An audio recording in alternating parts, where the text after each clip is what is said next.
Well, thanks for clicking on to the Thursday edition of Hogan's European Outlook. Hope everybody is well on this rather sunny, breezy, and pleasant spring day here, certainly across the north of the British Isles. Not the case in some areas where we still have rain and plenty of shower activity, especially in the eastern portion of the British Isles. But we are going to see changes over the next 24 hours as an area of low pressure starts to move out into the North Sea.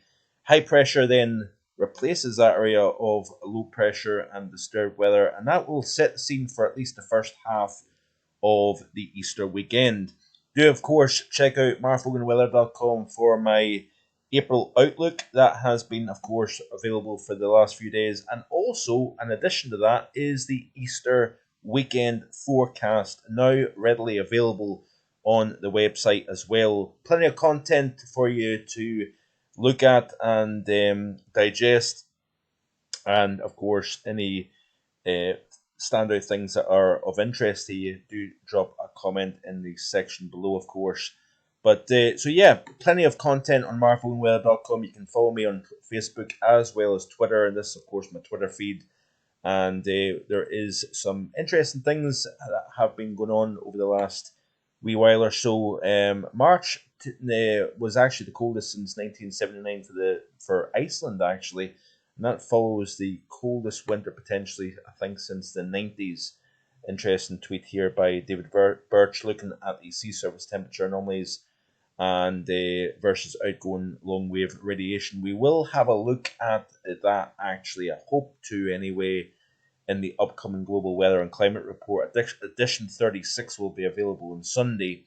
We're going to be looking in a little bit more detail at the potential development of what could be a strong El Nino, by the way, and also the response that may have on the atmosphere, and of course warming, because it is likely to jack up the global temperature. Sea surface temperatures have also been at record levels for the last 2 or 3 weeks in a row, I think, as well. So these are all subjects that we'll cover in the upcoming Global Weather and Climate Report. So do indeed subscribe if you haven't already done so. Hit the notification bell as well, and you will not miss any of the latest content here on YouTube.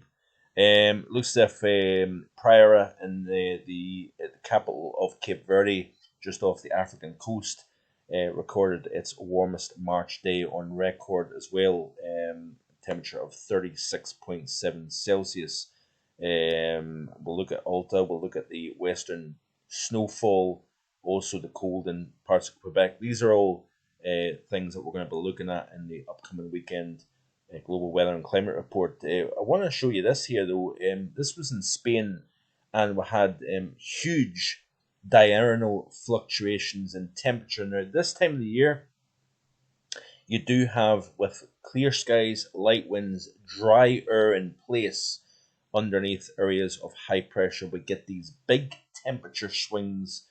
You know, it can be the case even in the UK, but even greater can be the case on the continent as well, where you increase the extremity of temperature fluctuation, especially when you're away from any moderating influence of a sea nearby.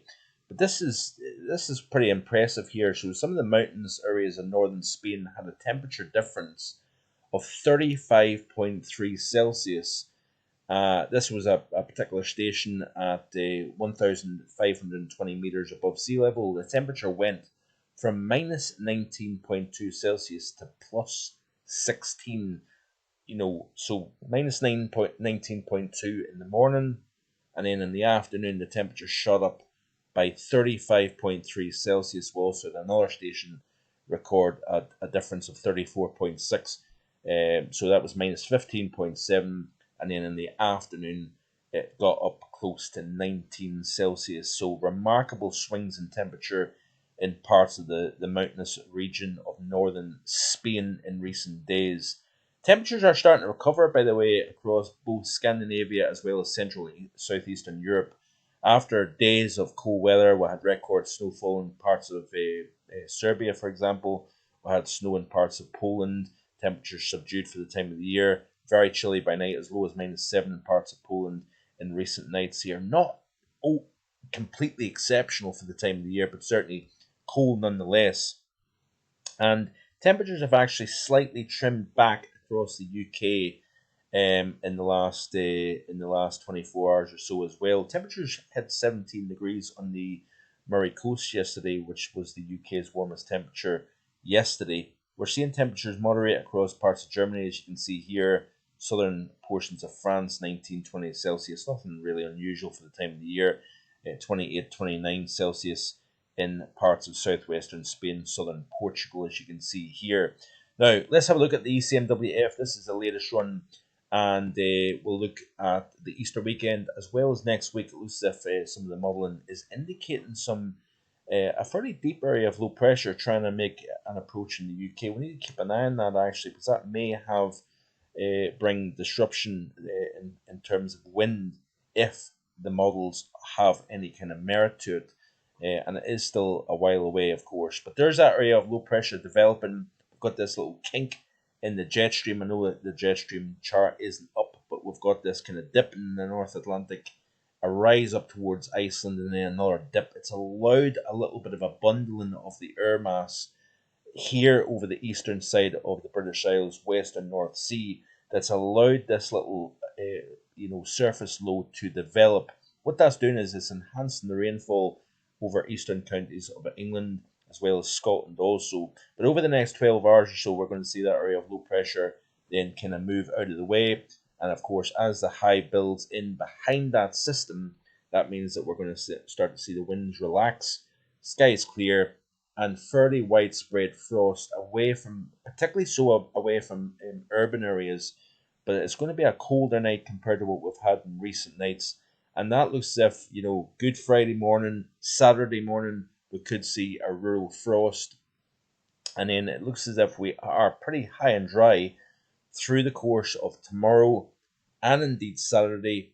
Do check out the April outlook for details in terms of the temperature. I'm not going to cover that so much in today's video, but do check out that written article because I have got the details with regards to the temperatures. But I think 8 to 10 Celsius on the East Coast, Good Friday and Saturday.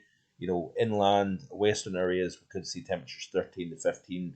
Some localized areas could reach 16 or 17, especially if you've got kind of winds crossing over the hills, get that downslope effect as well. But you notice here that we've got this tug of war, Scandinavian area of high pressure, Atlantic low pressure system that's deepening because the air mass is having to bundle. The restriction of this eastward progression that low allows that to really become quite a deep feature over the North Atlantic. Eventually, this frontal system will make inroads. We're going to see a weakening of the high over Scandinavia, and therefore that frontal system will eventually reach the UK and indeed Ireland also. But it looks as if it's going to be late on Easter Sunday into Easter Monday. That's when we will see changes take place. Easter Sunday, we're going to have, as that frontal system from the west approaches, we are going to see the southerly wind increase. So therefore the temperature widely will start to increase 15, possibly 16, fairly widely, but on the north shore of Wales, northwest England, primarily around the Blackpool, Liverpool area, northwest Highland Scotland, and on the north coast of Northern Ireland, Donegal, we may see locally 17 or 18 Celsius thanks to the downslope of the Fern effect. So, like I say, eventually what will happen is we see the squeeze in the isobars as the pressure gradient starts to increase. Then, as that frontal system moves in, we're going to see the warmest temperatures of the UK during Easter Sunday afternoon. And then eventually, wind and rain will make an approach on the UK, initially over Northern Ireland and the Republic, and then over western areas and central areas. Could become quite fragmented as it moves east. Doesn't look as if it's going to be a real soaker or anything, I don't think anyway. Then that feature moves through. Then we're left with a much fresher westerly regime. Winds coming in off the Atlantic, feeling cooler and quite showery overall. But watch this here. This area, low pressure, riding the jet stream. It becomes deepened as it moves towards the northwest of Ireland, Northern Ireland, and the northern half of the UK. And that there feature could be problematic during the course of Tuesday and Wednesday of next week. Exact depth of the low, where the low tracks, all open to question, of course. But that is a very interesting little feature as we go through the early and middle half of next week here. So watch this space. We'll need to keep an eye on that and see if the models are buying into anything with that. Upcoming 5 days, the temperature anomalies of the GFS ensemble slightly warmer than average across the UK and Ireland, as you can see here, well above average across Iberia, cooler than average Italy, the Balkan region here, where that legacy of the cold air mass remains in place. It looks as if as we progress through the period, Spain, Portugal remains very warm. Most of the near continent remains warm. We get a little bit of pullback with that introduction of mild or cooler, fresher conditions off the Atlantic behind that frontal system that moves through during Easter Monday. And then it looks as if the modelling has the warmth regenerating once again over the British Isles, Ireland, and near continent behind that. So that's towards next weekend. We could start to see the temperatures increase. So we'll look at that in a bit more detail in the coming days. So stay tuned. Thanks for watching. Do please like, share, and subscribe. And I'll hopefully be back again tomorrow with more. Bye for now.